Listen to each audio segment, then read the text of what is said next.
Greetings and felicitations. I am Ian McCombs. We're going to talk about my next book, which wasn't near as bad as my first book, but that's not, very good praise. My first book was hit by a lightning which destroyed my computer and actually caught it on fire. My second book is better, but not that much better than my first book. We're going to talk about 10 things I did wrong, again, and then we're going to talk about 5 things I actually did right on this book.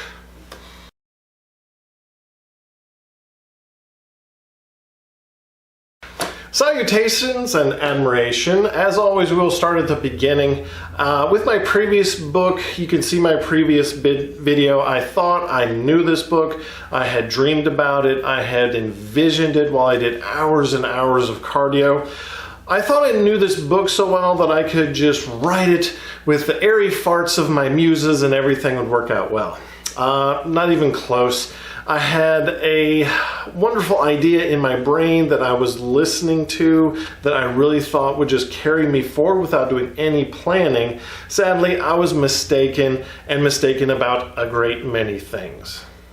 My first problem was not planning even a little bit about this book. I'm not going to go into the whole discovery writer versus outline writer, but like book 1, I didn't do what was right for me. I thought I wanted to be a writer who just wrote with a little chapeau, maybe smoking a closed cigarette in Le Cafe, and that's how I wanted to write. I wanted to be this ideal that wasn't really me.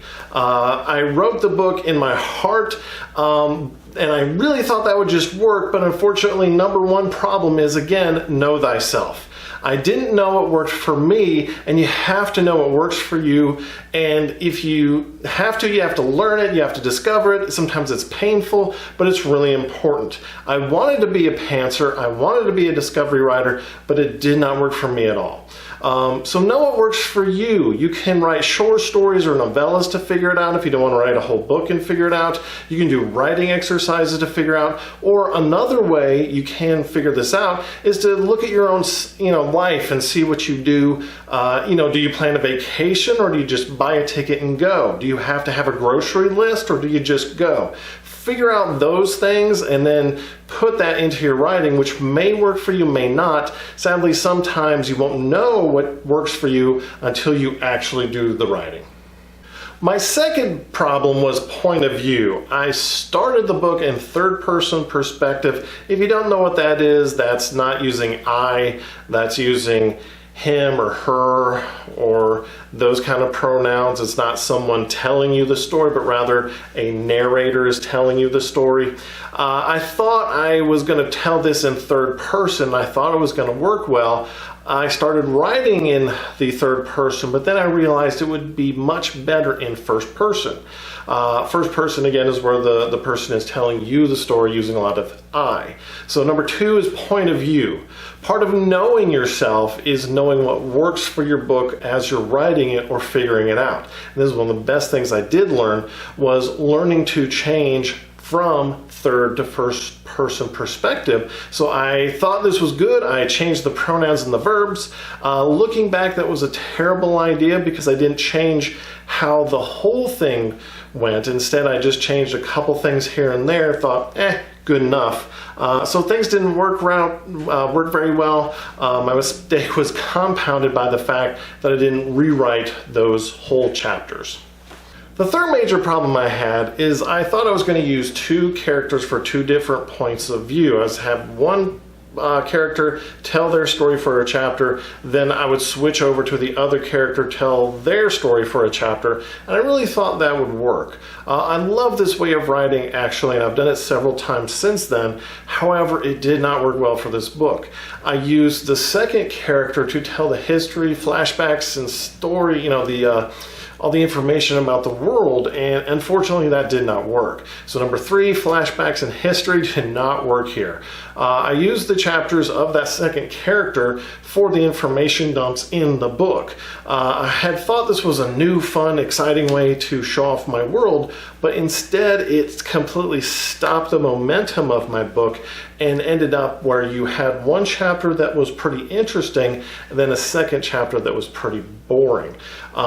I later took this information in all those secondary chapters and wrote a whole book about it, which the book is actually pretty decent. And if you see my previous video, I've done this twice already, so you're seeing something of a theme there. The fourth thing I did poorly was I set up a promise in the beginning that I didn't fulfill. When you're telling a story, you're giving a promise to the reader that this is the kind of story that you're going to write about, and this is what they're going to be going through. I didn't set out a promise that I fulfilled, and so if you started reading my book, you would end up at the ending and go, wait, that didn't really flow, there wasn't any through to it, and it didn't make a whole lot of sense near the end. So I promised one thing, but I delivered something completely different, and the reader might feel a little betrayed or end up really not liking your book because of that. So number 4, promise the reader something, then fulfill that promise.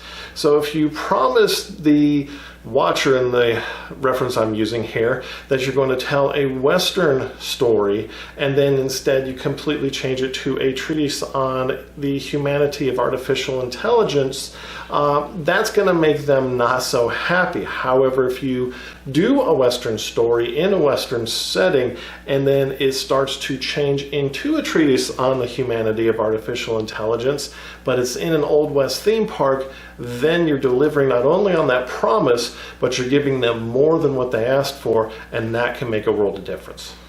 From book 1 to book 2, I tried something new. I decided I would make the history and backstory be mysterious.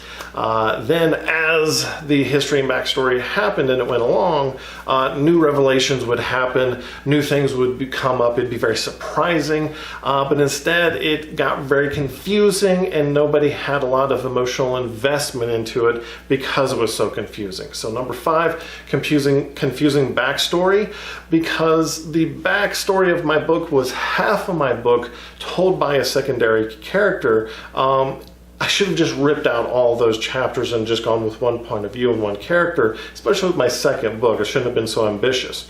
You read one chapter, you maybe enjoy it, it's a good story, but then you go to the second character with a different viewpoint who's talking about the past and the history, and it's confusing and you're not sure why it's there, especially as it relates to the current story that you're reading in the previous chapter. They're either going to stop reading or they're going to skip that chapter. So really, I would think, again, focus your story is very important.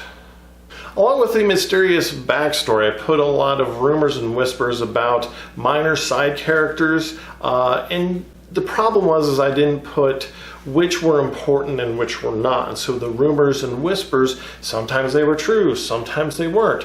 And so the reader wouldn't have any idea who to actually care about or put emotional energy into, because they had no idea who was important and who was not. So number 6, unclear side characters. Don't put a bunch of side characters in your book that are so confusing, you really don't know where they stand or what they're doing or why they're there, that it makes everything muddled. Now, I'm not a mystery or thriller writer. Thriller and mystery writers that do this well can make amazing stories this way, but this is part of knowing yourself. I know that this is not something that I do well or that I can do in this kind of setting, especially this being my second book.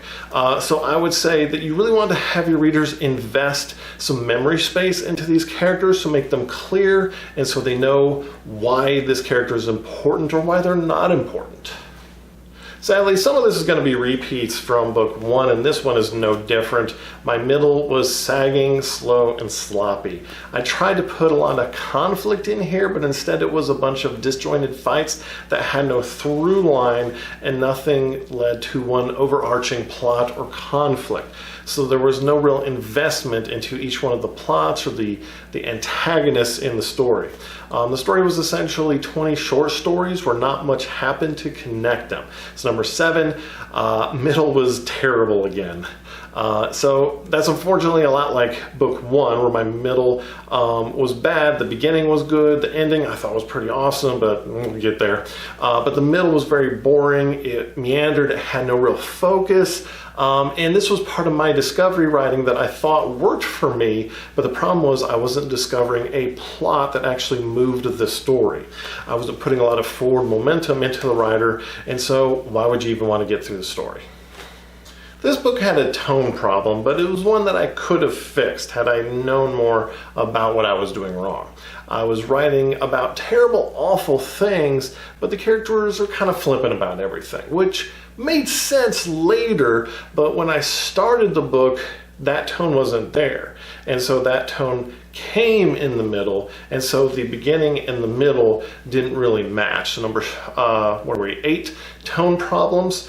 Using humor to keep things light in a terrible, awful story can be done very well, and it can work very well, but I didn't do it well, and so it backfired. And so the tone from the beginning to the middle didn't make a whole lot of sense. I didn't set up that tone with the beginning. Instead, it was very serious. As the main characters became more silly, a little bit lighter, the action wasn't, and the things that happened around them wasn't, and so that tone didn't match very well. And so again, the reader is going, okay, we're starting here, we're now here, this doesn't really match, what is this story about?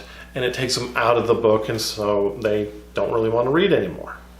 One of the things I did wrong was also trying to force connection between book and book 2. I wanted these books to essentially happen at the same time and have some references between the actual books. However, I made the connections very artificial.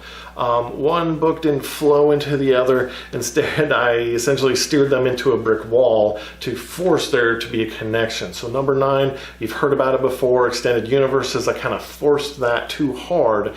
And so, unlike some movies, it worked well. It did not work well at all. It didn't seem natural. It didn't seem like an extension of logical choices made by the characters. It was more of a side quest or something to just, wait, why is this here? And so one time it was literally they just happened to make a left turn randomly, and boom, there's part of book 1. And so that didn't really feel natural, and it didn't make sense a whole lot. So it really took readers out of the story, and they didn't know why this was here or why this connected, and you had to have read book 1 for this to make sense. So if you haven't, well, why not just stop reading? Last but not least, I did a terrible job with the ending, and I don't mean just the climax, but I mean the ending. Instead, I delivered a character study after the climax that didn't match the climax and seemed something that just came out of nowhere. So if you remember back in the beginning, I made a promise but didn't fulfill it. Well, here's exactly where that fulfilled promise completely went out the window. The ending and climax happened, but the poor reader's trying to figure out, why are we still going? Why is this story continuing? So number 10, bad climax, bad ending that don't match. Looking back, it was a terrible way to end the book. I should have put this character study part in the actual climax, in the final battle, that kind of thing. Really would have made more sense. It would have fit with the characters, would have fit with the whole plot that was kind of only half there. Instead, 2 chapters later, we're dealing with this ending part that didn't really match and didn't really match the story, the climax, the middle, and only a little bit of the beginning. So really kind of make your ending and climax and what you have to say after that match the rest of the story, and don't just let it go and go and go. I've just listed the top 10 things I did terrible, but let's talk about some of the things I actually did right with book 2 compared to book 1. The first thing I did was some great characterizations between those first 2 main characters. I put a lot of work into the dialogue, I put a lot of work in how they interacted, and it worked really well, and it made 2 amazing characters that I desperately want to give them a very good, brilliant book, because I want to share them with everybody else. And I think that is one of the best things that I got out of this book, was that I made 2 amazing characters, and I really learned how to do that interplay between them, and so readers really enjoyed that part. As you can imagine from what I just said, I did a great job also with the dialogue in this book. It was much better than my previous book. The dialogue built characterization, it built some of the plot and some of the conflict that really wasn't there, but the dialogue really conveyed how these characters interacted with each other, with their environment, with these side characters, and I think I really did a good job with that. Some of these dialogue lines are ones that, I really want to use again, so I can give those lines a new home that really is worthy of some of the lines that I thought were pretty good. One fantastic thing I did from book 1 to book 2 is learning from my mistakes. Sure, I had to change from third-person perspective to first-person perspective, but I figured it out. Rather than just going with it through the whole book and ending up with a mess, worse than it already was, I knew what was wrong and I changed it. So that's one of the best things I actually did learn was if I feel like something isn't working, I change it. And sometimes I'm not going to change it midstream. I just put a note, change this, or take out this, or remove this, or add this, and then I keep going. So don't be afraid to change something if it's not working. You really feel it in your gut. You just feel that it's just not working. Don't change it. Go ahead and do that, and don't overlook it, because later it might be so subtle, it might hide from you, and you might not be able to fix it later. You might forget it, you might not remember it, you might not find it. So definitely fix things as you go along.